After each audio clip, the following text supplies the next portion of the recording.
Derrick Morgan. I graduated at the University of Texas at Dallas in 1999, last millennium, to date myself. Now I'm living in the Washington, D.C. area and work as Executive Vice President at the Heritage Foundation. Yeah, I'm really passionate about people living the good life, not just me, but my friends, family, and really everybody else I talk to. Whatever source you look at, whether it's scripture or the classics or even modern social science, there's really four things that bring human happiness. And that's faith. You have some kind of an idea of what you're on earth for. Family, how are your relationships with those closest to you? Friends, you have a couple of people that you really care about and really care about you. And then your vocation.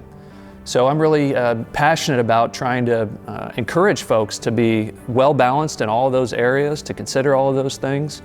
And that's why my work at the Heritage Foundation is a great fit, because we're all about trying to educate Americans about what the good life's all about. I was fortunate to get a scholarship to UT Dallas. We were one of the first 4 or 5 classes in as freshmen at that point. And it was really stressed to us, particularly those of us who were fortunate to get a scholarship, that it's really going to be up to you to build the community at UT Dallas. And so made me start thinking about opportunities to serve others, even to step forward in leadership, even if I didn't feel comfortable or feel equipped to do it.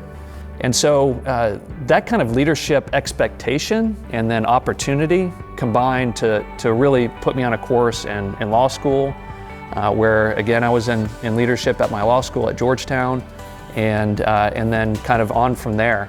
And all of those experiences kind of taught me that every role that you play is important. And I think that helped me later when I was in a more senior role at different places, is everybody on the team, top to bottom, has got a job to do. And really it's all about making sure that you're doing the best job you can for the team. And I think that was a lesson learned at UTD as well. Yeah, I often had to pinch myself when I was working in the White House and just felt very blessed to be there. Boy, there's so many memories. I think about a time when I was with Vice President Cheney and we were touring Sydney Harbor in Australia with Prime Minister Howard.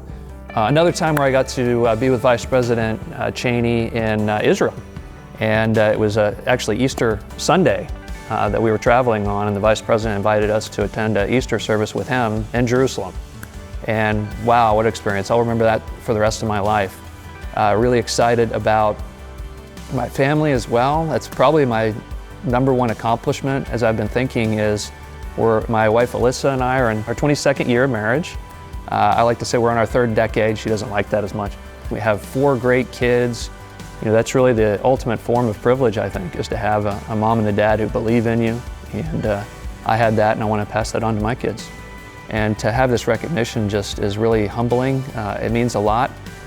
And anytime you accomplish something in life, you got to think about the fact that it's not really you. It's so many things that combine, and gratitude is really the proper response. Because I'm all about wanting to pass on the best things that I received onto the next generation.